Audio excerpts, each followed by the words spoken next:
కృష్ణ, మొదట నాకు నిజమైన స్నేహితుడు ఎవరో చెప్పండి.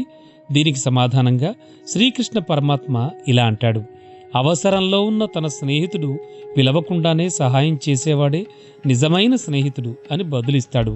అయితే కృష్ణ, మీరు పాండవులకు ప్రియమిత్రులు కదా, వారు మిమ్మల్ని ఆపద్బాంధవుడుగా భావించారు. మీకేం జరిగిందో ఏం జరుగుతుందో కూడా తెలుసు. స్నేహితుడి గురించి మీరు గొప్ప నిర్వచనం కూడా ఇచ్చారు. కానీ మీరు ఆ ప్రకారం ఎందుకు ప్రవర్తించలేదు? ధర్మరాజు జూదం ఆడకుండా ఎందుకు ఆపలేదు? సరే, ఆపలేదు. సంపదను రాజ్యాన్ని తనను కోల్పోకుండా మీరు అడ్డుకోలేదు.